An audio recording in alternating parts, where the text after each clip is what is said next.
I never thought I'd be the kind of person who'd end up in this situation. You know, the one where you're staring at yourself in the mirror, wondering how you got here. But life has a way of throwing curveballs when you least expect them, and boy, did I get a fastball straight to the face.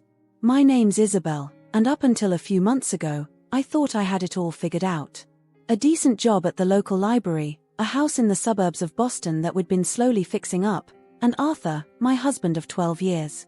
From the outside, we probably looked like any other couple on Maple Street, mowing the lawn on weekends, waving to the neighbors as we headed out for work.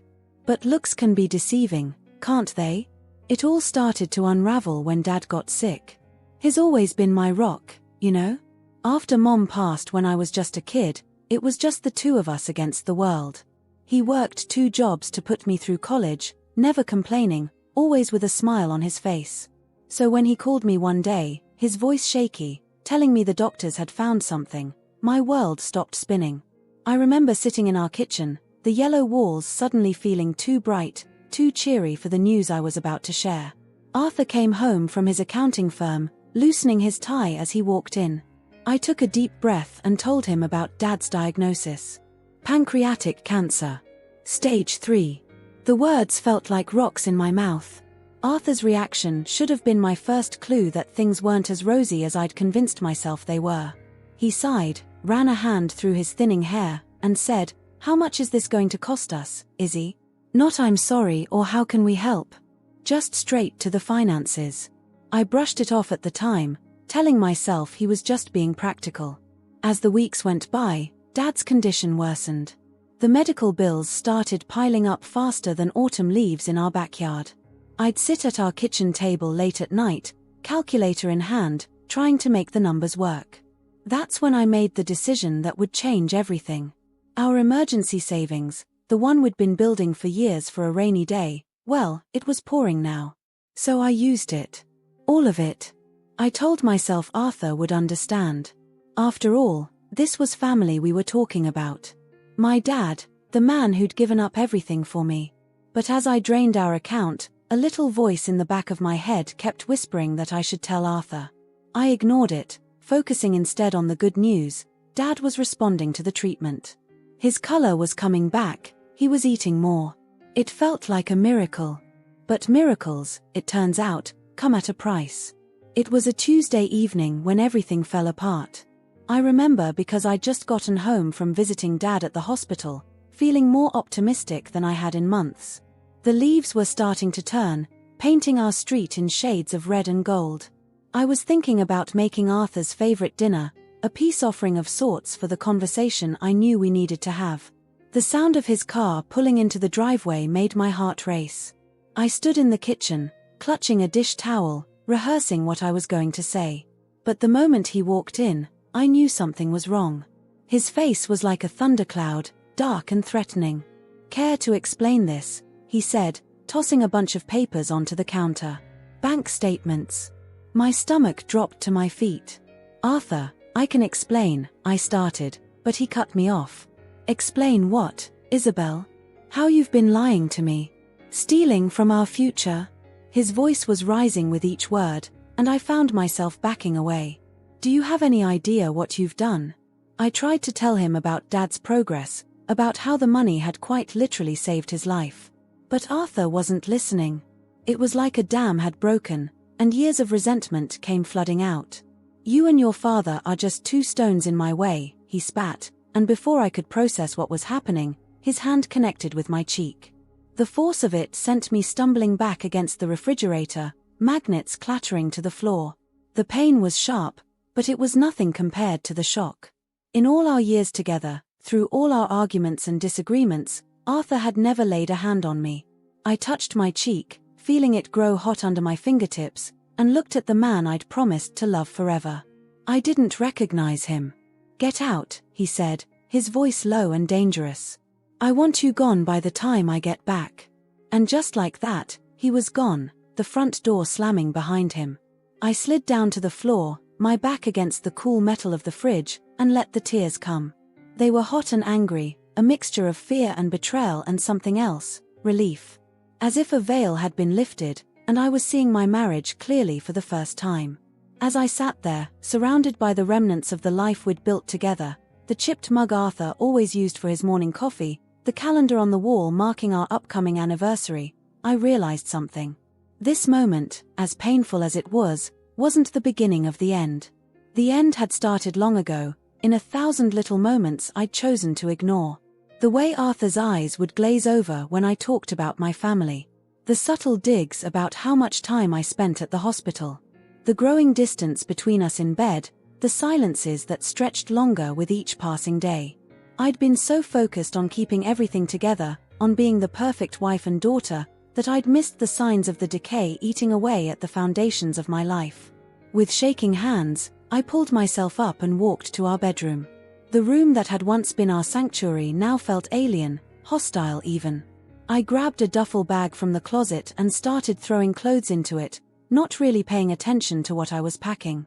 A photo on the nightstand caught my eye, Arthur and me on our honeymoon, smiling on a beach in Hawaii. I picked it up, tracing the outline of our younger, happier selves. Then, with a sudden burst of anger, I threw it into the trash. As I zipped up the bag, I caught sight of myself in the mirror. A bruise was already forming on my cheek, a stark reminder of how quickly life can change. The woman staring back at me looked scared, yes, but there was something else in her eyes. A spark of determination, of survival. I grabbed my phone and keys, took one last look around the house that had been my home for the past decade, and walked out the door. The night air was cool on my skin, a stark contrast to the turmoil inside me. I had no idea where I was going, but I knew I couldn't stay here. As I drove through the quiet streets of our neighborhood, past houses with warm lights glowing in the windows, families settling in for the evening, I felt like an outsider looking in. How many of these homes held secrets like mine? How many women were sitting in their kitchens right now, hiding bruises and making excuses? I found myself driving to the hospital, the one place that had been a constant in my life these past few months. The parking lot was nearly empty at this hour, and I sat in my car for a long time, trying to gather the courage to go in. What would I tell my dad? How could I add to his worries when he was fighting so hard to get better? In the end, I couldn't bring myself to wake him. I snuck into his room, moving quietly past the night nurse who gave me a sympathetic smile. Dad was asleep, his chest rising and falling steadily. I sat in the chair next to his bed, watching him breathe, finding comfort in the simple fact of his existence. As the first light of dawn started to creep through the window, I made a decision. I couldn't go back, not to that house, not to that life. But I also couldn't do this alone. I needed help, and I knew exactly who to call. With trembling fingers, I dialed a number I knew by heart. It rang 3 times before a sleepy voice answered. "Sophia? It's me. I need your help." As I waited for my best friend to arrive, I looked at my dad's peaceful face and made him a silent promise. We were survivors, him and me. And somehow, someway, we were going to get through this. The road ahead was uncertain, scary even, but for the first time in a long time, I felt a glimmer of hope. This wasn't the end of my story. It was just the beginning of a new chapter. The hospital corridor was quiet when Sophia arrived, her footsteps echoing off the linoleum floors. I'd been sitting in the same uncomfortable plastic chair for hours, watching the sky outside slowly lighten.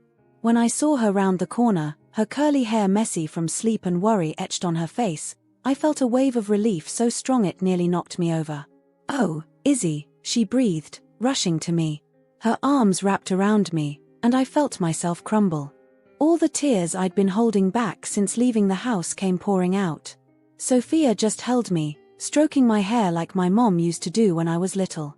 When I finally pulled back, wiping my nose with the back of my hand, Sophia's eyes zeroed in on my cheek. The fluorescent hospital lights did nothing to hide the bruise that had blossomed there overnight. "He did this?" she asked, her voice low and dangerous. I nodded, unable to meet her eyes.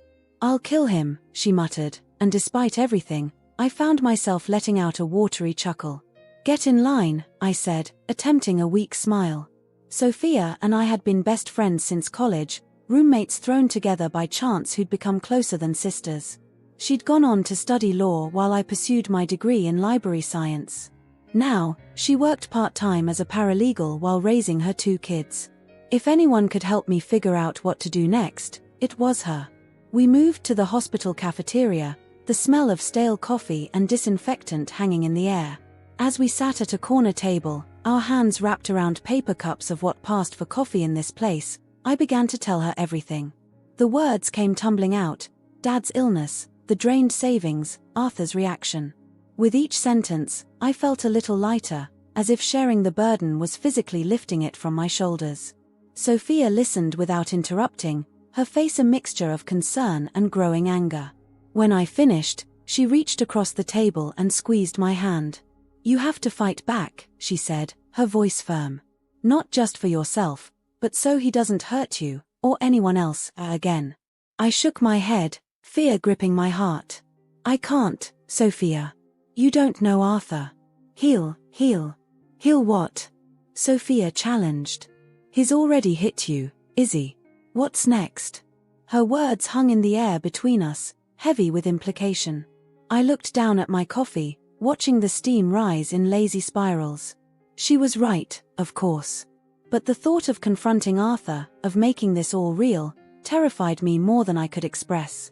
"I don't have anywhere to go," I whispered, voicing one of the many fears swirling in my mind. "And Dad, he needs me. I can't just leave him here." Sophia's eyes softened. "You're not alone in this, Izzy. You can stay with me and the kids for as long as you need. And we'll figure out something for your dad. There are programs, support systems. We just need to tap into them." As we talked, a plan began to take shape. Sophia would help me file a formal complaint against Arthur for domestic abuse. We'd start the paperwork for divorce proceedings. It all sounded so clinical, so final. But with each step we outlined, I felt a spark of something I hadn't felt in a long time: hope. The next few days passed in a blur. I split my time between Dad's hospital room and Sophia's cozy apartment in Jamaica Plain. Her kids, Max and Lily, seemed to sense that something was wrong. They were extra gentle with me, offering shy hugs and drawings that made my heart swell. But nights were the hardest. Lying on Sophia's pull-out couch, I'd jerk awake at every little sound. The creak of the front door would send my heart racing, convinced it was Arthur coming to find me. My phone would ring, and I'd stare at it, paralyzed, sure it was him ready to unleash his wrath. It was during one of these sleepless nights that I really began to examine my marriage. How had I not seen the signs? The way Arthur would dismiss my opinions, the subtle put-downs, the growing distance between us. I'd chalked it all up to stress, to the natural ebb and flow of a long-term relationship. But now, with the clarity of distance, I could see the chains I'd been carrying for years. One afternoon, while Dad was napping, I snuck back to the house to grab more of my things. The neighborhood was quiet, most people at work or school. As I approached Arthur's, front door, my hand shook so badly I could barely get the key in the lock. Stepping inside was like entering a time capsule. Everything was exactly as I'd left it that night. The dish towel still crumpled on the kitchen floor, the magnets scattered where they'd fallen. I moved through the rooms quickly, shoving clothes and personal items into a bag. In the study, I paused, my eyes landing on a framed photo of Arthur and me on our wedding day. We looked so happy, so full of promise. What had happened to those two people? I was so lost in thought that I almost missed the sound of a car pulling into the driveway. Panic seized me as I recognized the familiar rumble of Arthur's SUV. Without thinking, I grabbed the photo and my bag, and raced out the back door. I cut through Mrs. Peterson's yard next door, my heart pounding in my ears, not stopping until I reached my car parked a block away. As I sat there, trying to catch my breath, I looked down at the wedding photo still clutched in my hand. In a moment of clarity, I realized I didn't want this reminder of what we'd lost. I didn't want to be that scared, naive girl anymore. With a decisive motion, I rolled down the window and tossed the frame into a nearby trash can. It felt symbolic somehow, like I was finally ready to let go of the life I thought I'd have. That evening, back at Sophia's, we sat at her kitchen table, papers spread out before us. The kids were in bed, and the house was quiet except for the hum of the refrigerator and the occasional car passing outside. "Are you sure about this?" Sophia asked, her pen poised over the complaint form. "Once we file this, There's no going back. I took a deep breath, thinking of the bruise on my cheek that was only now starting to fade, of the years of subtle manipulation and control. I thought of my dad, fighting so hard to live, and the strength he'd always shown me. I'm sure, I said, my voice steadier than I felt. I can't live in fear anymore. I won't. As Sophia began to fill out the form, I felt a shift inside me.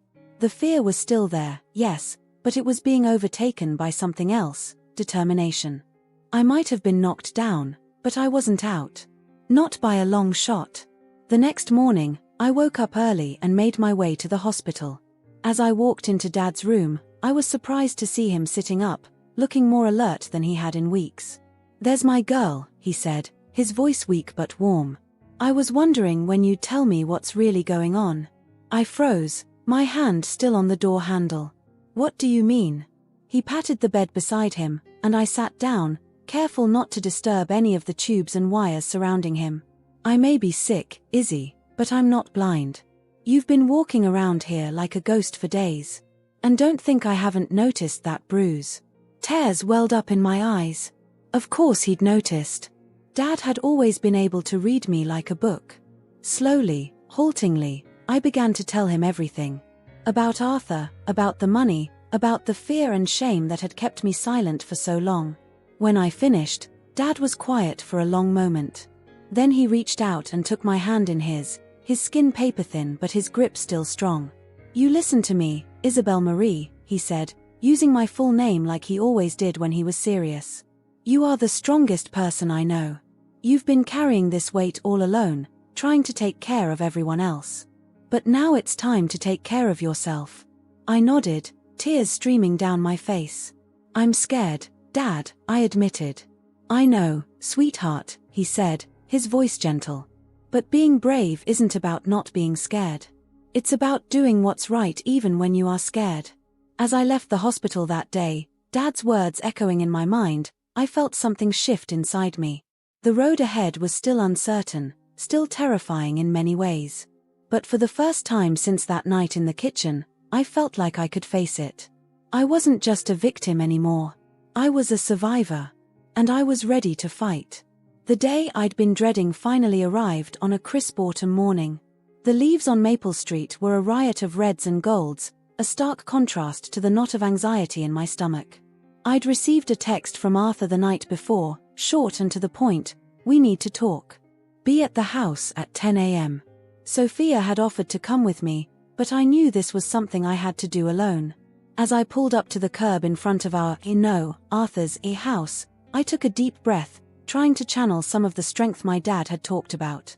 The porch steps creaked under my feet as I approached the front door. Before I could even knock, it swung open, revealing Arthur. He looked different somehow. His face was drawn, with dark circles under his eyes. For a brief moment, I felt a pang of concern for him, an old habit that I quickly pushed aside. "Come in," he said, his voice flat. "I think you left some things here." I followed him into the living room, my eyes scanning the familiar space. Everything looked the same, and yet it all felt foreign now, like I was walking through a museum of my former life. "I've packed up most of your stuff," Arthur continued, gesturing to a few boxes stacked in the corner. "Anything else you want, you can take now." I nodded, not trusting myself to speak just yet. As I moved towards the boxes, Arthur's next words stopped me cold. "I got served with divorce papers yesterday," he said, his tone suddenly sharp. "Care to explain that, Isabel?" I turned to face him, steeling myself. "I think it's pretty self-explanatory, Arthur. This marriage is over." His face contorted with anger. "Over? Just like that? After everything I've done for you? Everything you've done for me?" I repeated, disbelief coloring my voice. "You mean like hitting me? Like making me feel worthless for years?" Arthur's eyes narrowed. "Don't play the victim here, Isabel. You're the one who stole from us, who put your deadbeat father before our marriage." The old Isabel would have shrunk back from his anger, would have apologized and tried to smooth things over. But I wasn't that person anymore. "My father is not a deadbeat," I said, my voice low but firm. "He's a good man who raised me alone and who needed help. I'm sorry I didn't tell you about the money, but I'm not sorry I used it to save his life. Arthur scoffed. Save his life? And what about our life, Isabel? What about our future? What future? I shot back. The one where I walk on eggshells, never knowing what's going to set you off. The one where I slowly disappear, becoming nothing more than an extension of you. No thanks. I could see the muscle in Arthur's jaw twitching, a sure sign that his temper was reaching its boiling point. Part of me wanted to back down, to fall into the old patterns that had defined our relationship for so long. But I stood my ground, even as he took a step towards me. You think you'll get a cent from me? He spat, his face inches from mine. You'll lose everything before I give anything to you. And then it happened again. His hand flew up, striking me across the face with even more force than before. The impact sent me stumbling backwards, my hip catching the edge of the coffee table. Pain exploded in my cheek, and I tasted blood where my teeth had cut into the inside of my mouth. For a moment, the room spun around me. I heard a commotion outside, voices, a door slamming. Then suddenly, Mrs. Peterson from next door was there, her normally timid voice raised in anger. Arthur Miller, you get away from her right now, she shouted, positioning herself between us. I've called the police, they're on their way. Arthur's face went pale. He looked from Mrs. Peterson to me, then back again, as if he couldn't quite believe what was happening. Without another word, he grabbed his keys and stormed out of the house, the sound of his car peeling away echoing down the quiet street. As the adrenaline began to fade, I sank onto the couch, my whole body shaking. Mrs. Peterson sat beside me, her arm around my shoulders, murmuring words of comfort that I couldn't quite process. In the distance, I could hear sirens approaching. The next few hours passed in a blur. Police officers arrived, asking questions and taking photos of my injuries. An ambulance was called, and despite my protests that I was fine, the paramedics insisted on checking me over. As they tended to my split lip and examined the bruise blooming on my cheekbone, a young female officer approached me. She said gently, I know this is difficult, but we need to take your statement. Are you feeling up to talking about what happened?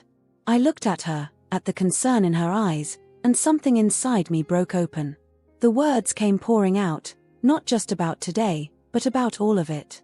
The years of subtle put-downs and control, the isolation from friends and family, the constant fear of setting Arthur off.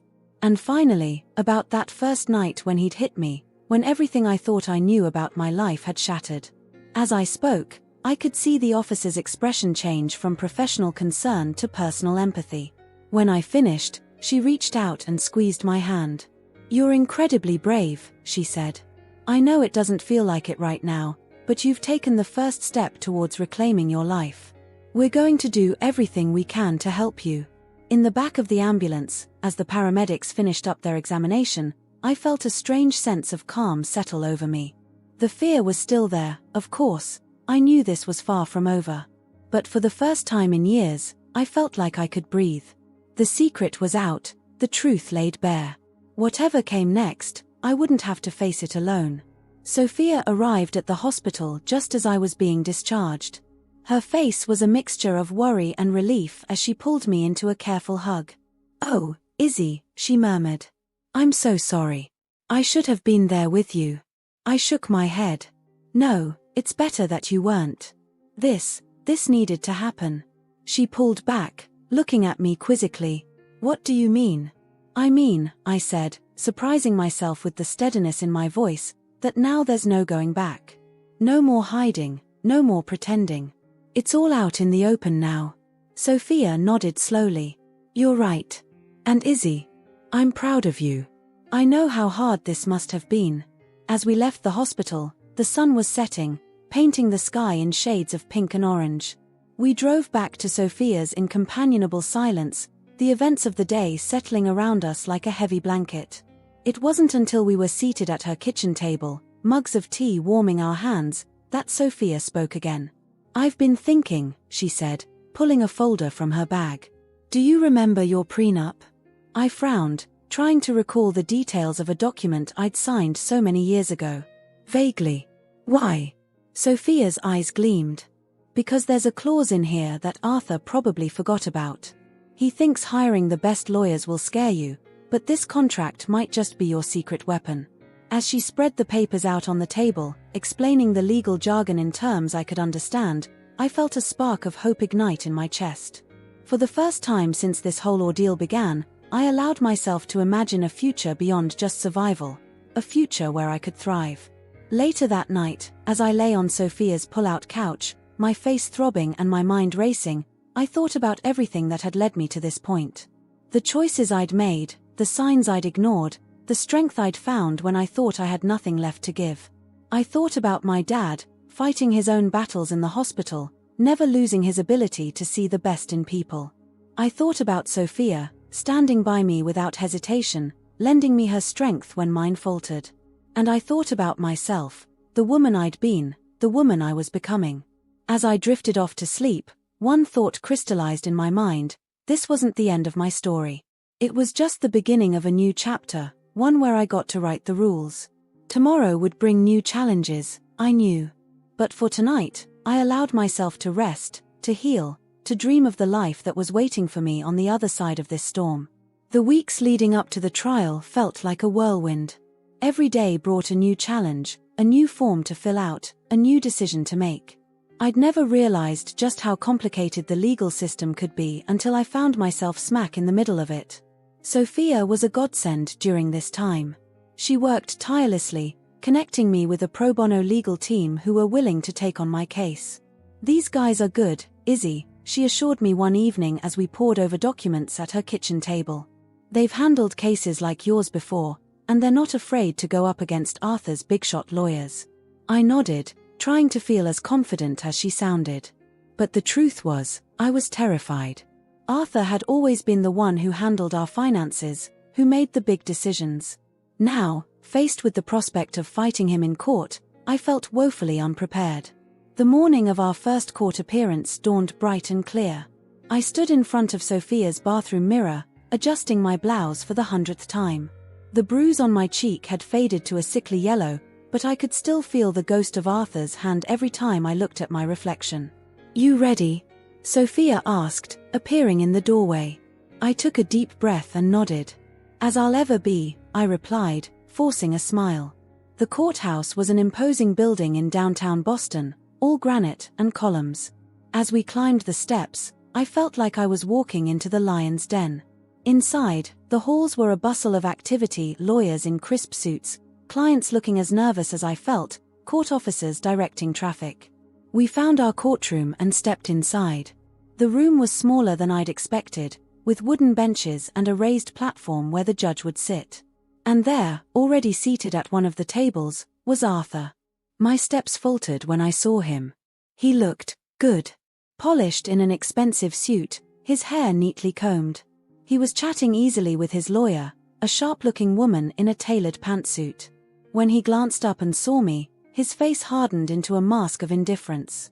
"Don't let him intimidate you," Sophia whispered, giving my arm a reassuring squeeze. "Remember, you're the one telling the truth here." The proceedings began, and I quickly realized that this wasn't going to be like the courtroom dramas I'd seen on TV. There were no dramatic speeches, no shocking revelations. Instead, it was a lot of legal jargon, most of which went over my head despite Sophia's patient explanations during our prep sessions. Arthur's lawyer painted a picture of me that I barely recognized. According to her, I was reckless with finances, emotionally unstable, and manipulative. She argued that I had spent our money without consulting Arthur, and that I had fabricated the abuse allegations to gain sympathy in the divorce proceedings. "Mrs. Miller," she said, her voice dripping with fake sympathy, "isn't it true that you drained your joint savings account without your husband's knowledge or consent?" I swallowed hard, feeling every eye in the courtroom on me. "Yes, but Dashan, isn't it also true," she continued, cutting me off, "that you only filed for divorce after your husband confronted you about this financial betrayal?" I felt my cheeks burning. "That's not how it happened," I said, my voice shaking slightly. "I used that money to save my father's life. And Arthur, he hit me when he found out." The lawyer raised an eyebrow. "Hit you? And yet you didn't file a police report at the time, did you?" "No, no further questions, Your Honor." As I stepped down from the witness stand, I felt like I was going to be sick. How had she managed to twist everything around like that? I caught Sophia's eye as I returned to my seat. She gave me an encouraging nod, but I could see the concern in her eyes. The days blurred together as the trial continued. Each time I had to take the stand felt like walking into a battle I wasn't prepared for. Arthur's lawyers were relentless, picking apart every statement I made, questioning every decision I'd ever made in our marriage. But slowly, surely, our side began to build its case. My lawyer presented the medical records from the day Arthur had hit me, complete with photographs of my injuries. Mrs. Peterson took the stand, her voice quavering but determined as she recounted what she'd witnessed that day on our porch. "I've lived next door to the Millers for 10 years, she said. "I always thought they were such a nice couple. But that day, the look in Arthur's eyes when he hit Isabel. I'd never seen anything like it. It was like he was a different person." As Mrs. Peterson spoke, I snuck a glance at Arthur. His jaw was clenched, his eyes fixed straight ahead. I wondered what he was thinking, if he felt any remorse at all for what he'd done. One of the hardest days came when my father took the stand. He was still weak from his treatments, but he insisted on being there. As he was wheeled to the witness box, I felt a lump form in my throat. "Mr. Thompson," my lawyer began gently, "can you tell the court about your daughter's relationship with her husband?" Dad's eyes found mine, and I saw them fill with tears. "Isabel has always been the kind of person who puts others first," he said. "When I got sick, she didn't hesitate to help me. I didn't know at the time where the money was coming from. If I had, I would have told her not to do it." He paused, taking a shaky breath. But Arthur, he never seemed to understand how important family was to Isabel. He always acted like her love for me was some kind of betrayal to him. I could feel Arthur's gaze burning into me, but I kept my eyes on my dad. He looked so frail in that wheelchair, but his voice was strong as he continued. "The day I found out what had happened, that Arthur had hit my little girl, was the worst day of my life. Worse than finding out I had cancer. Because I realized that while I was fighting for my life, my daughter was fighting for hers in a whole different way." By the time Dad finished his testimony, there wasn't a dry eye in the courtroom. Even the judge looked moved, though she quickly composed her features back into a mask of impartiality. As the trial neared its end, I found myself feeling oddly calm. Whatever the outcome, I knew I had done the right thing by standing up for myself. The Isabel who had entered that courtroom on the first day was not the same woman who now sat waiting for the verdict. On the final day, as we all rose for the judge's entrance, Sophia leaned over and whispered, "No matter what happens, Izzy, I want you to know how proud I am of you. You've shown incredible strength through all of this." I squeezed her hand in response, too choked up to speak. As the judge began to speak, I closed my eyes and took a deep breath. This was it. The moment that would determine the course of my future. In the matter of Miller versus Miller, the judge began, her voice echoing in the suddenly silent courtroom, "This court finds." As I listened to her words, I felt a weight lifting from my shoulders. Whatever came next, I knew I could face it. Because for the first time in years, I was facing it as myself, not as Arthur's wife, not as a victim, but as Isabel Thompson. A woman who had found her voice and her strength, and who was ready to write the next chapter of her own story. The courtroom was silent as we all stood, waiting for the judge to enter. I could feel my heart pounding in my chest, so loud I was sure everyone around me could hear it. Sophia stood beside me, her presence a comforting anchor in the storm of emotions swirling inside me. As Judge Harriet Collins took her seat, her eyes scanning the room, I caught a glimpse of Arthur across the aisle. He sat there, looking as confident and composed as ever, a slight smirk playing at the corners of his mouth. It was a look I knew all too well, the look that said he was sure he had one. "Be seated," Judge Collins said, her voice firm but not unkind. As we all settled into our chairs, I took a deep breath, trying to still the trembling in my hands. "In the matter of Miller versus Miller," the judge began, "this court has carefully considered all evidence presented by both parties. This has been a complex case, involving allegations of domestic abuse, financial misconduct, and the dissolution of a long-term marriage." I felt Sophia's hand slip into mine, giving it a reassuring squeeze. I held on tight, grateful for her support. "First, Judge Collins continued, let's address the matter of the domestic abuse allegations. This court finds sufficient evidence, including medical records, eyewitness testimony, and the plaintiff's own account, to support Mrs. Miller's claims of physical abuse by Mr. Miller. At these words, I felt a weight lift from my shoulders. She believed me. After all the doubts, all the times I'd questioned whether I was doing the right thing, here was validation from the highest authority in this room. Mr. Miller, the judge said, turning her gaze to Arthur, this court takes a very serious view of domestic violence.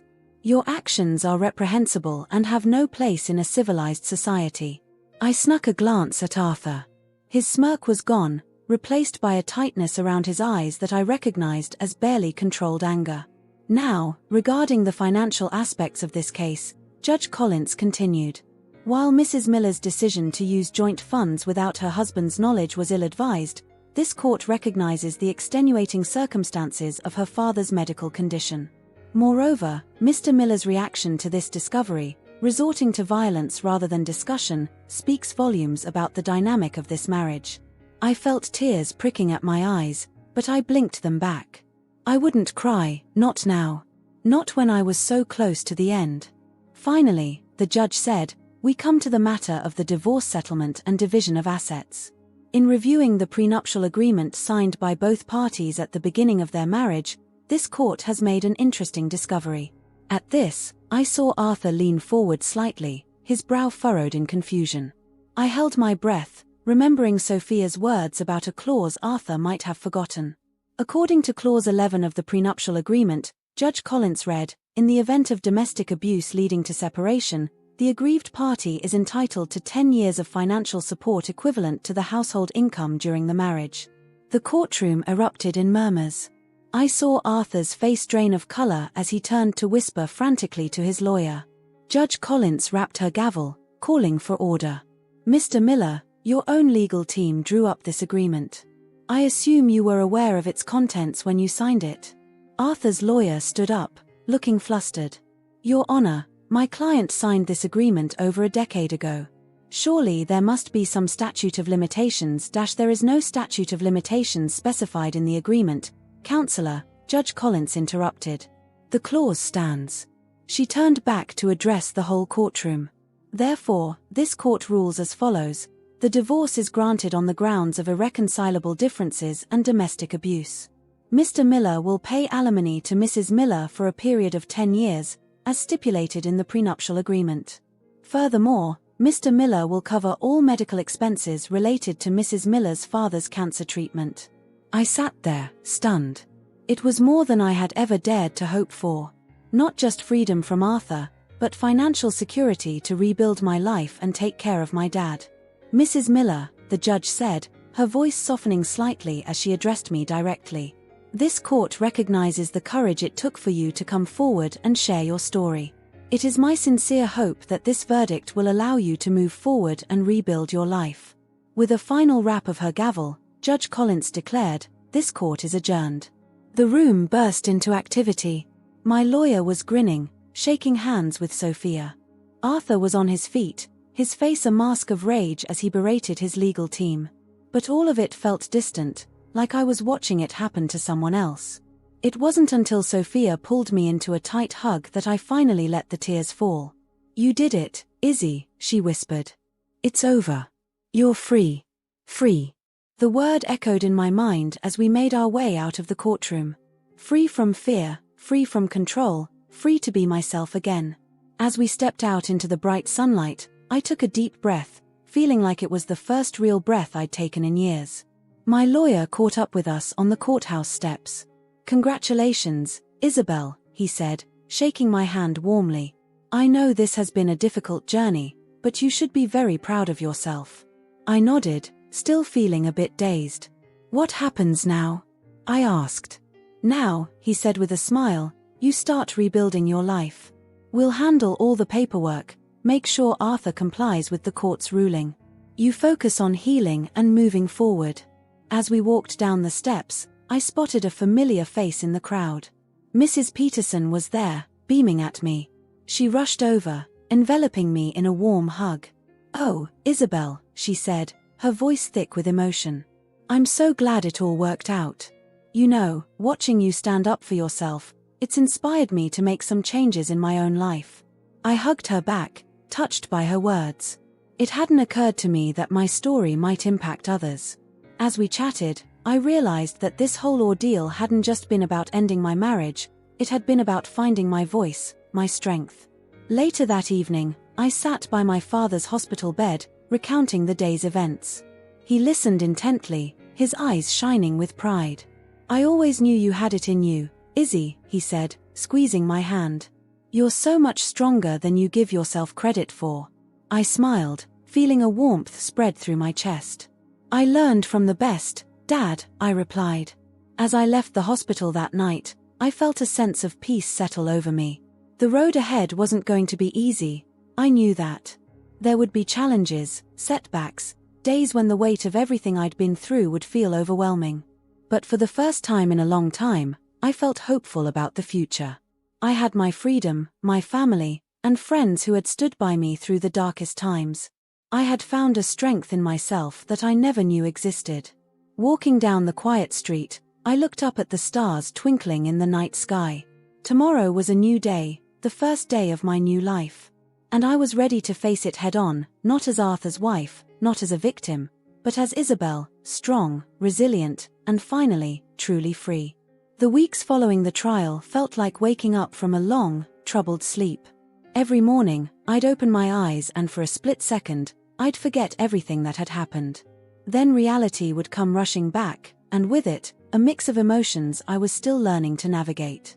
Sophia had insisted I stay with her until I got back on my feet, but I knew I couldn't impose on her forever. Plus, as grateful as I was for her support, I was itching to stand on my own 2 feet again. So, about a month after the trial, I found myself touring a small apartment in Jamaica Plain, not far from Sophia's place. The realtor, a bubbly woman named Meg, was in the middle of extolling the virtues of the cozy, tiny kitchen when my phone buzzed. It was a text from Dad, "Got the all clear from the doc today. Cancer-free." I must have made some sort of noise because Meg stopped mid-sentence about the charming, ancient appliances. "Everything okay?" she asked. I looked up, realizing my eyes were filled with tears. "Yes," I said, a smile spreading across my face. "Everything's great, actually. I'll take it." Meg blinked in surprise. "Don't you want to see the bedroom first?" I laughed, feeling lighter than I had in months. "Sure, show me the bedroom. But unless there's a portal to another dimension in there, I'm pretty sure this is the place for me." 2 weeks later, I was officially moved in. The apartment was small, yes, but it was mine. Every decision, from the color of the curtains to where to put the coffee maker, was mine alone.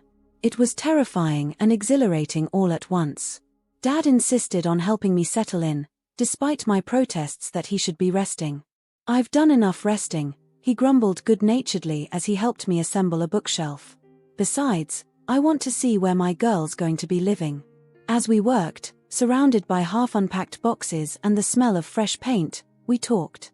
Really talked, in a way we hadn't in years. About Mom, about his illness, about everything that had happened with Arthur. "You know," Dad said, pausing to wipe his brow, "your mother would be so proud of you, Izzy. The way you've handled everything. You're so much stronger than you know." I felt my throat tighten with emotion. "I don't feel very strong most of the time," I admitted. Dad put down his screwdriver and looked at me seriously. "Strength isn't about not feeling scared or weak, kiddo. It's about feeling all those things and pushing forward anyway. And that's exactly what you've done." His words stayed with me long after he'd gone home, echoing in my mind as I lay in bed that night, listening to the unfamiliar sounds of my new neighborhood. The next morning, I woke up early, feeling restless.